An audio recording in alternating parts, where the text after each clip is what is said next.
O mga boss, Tibetan Mastiff. Doodle! Isang magandang araw mga boss amo. Ito ang kwento namin sa inyo ngayong araw. Nakatanggap ako ng message galing kay Sir Ed. Kailangan na daw niya mag-order ng Supero Raw Dog Food. At dahil wala naman akong ginagawa ngayong araw, ay ako na ang nag-deliver. Hello, te. Ako na nag-deliver. Wow. Sumalubong pa. Nag-post pa, yung pag-o. Isinama ko ang anak ko na si Anya. At alam ko na mag-e-enjoy siya dito dahil kabisado niya ang lugar at is siya dito. Makikita din niya ang pagong na paborito niya at ang ibang aso na makikita mong pagala-gala lang sa loob ng farm. Hello.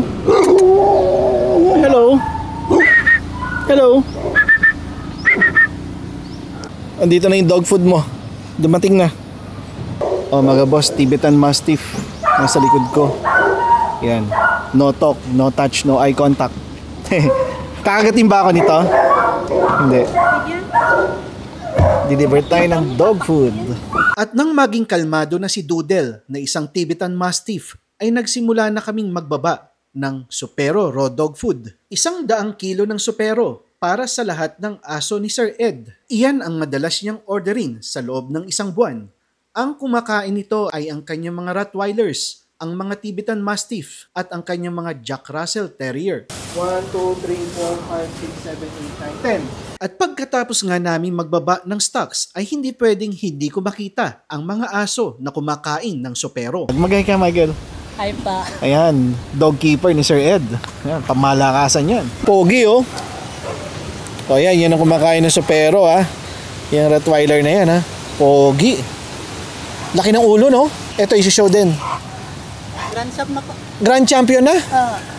Wow, grand champion ka na pala.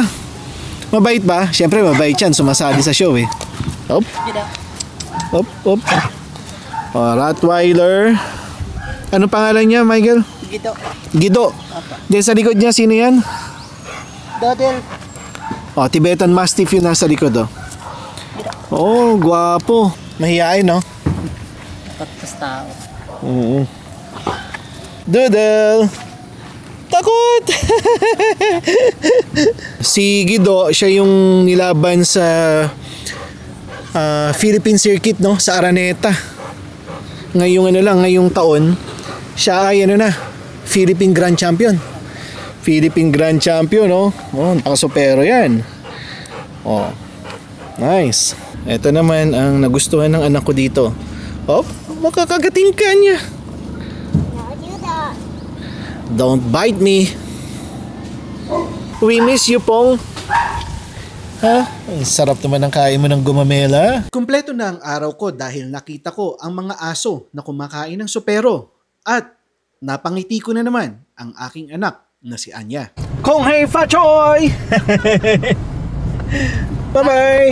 Bye. Yun lang po sa ngayon at maraming salamat sa panonood. Hello! Tibetan Mastiff! Hello!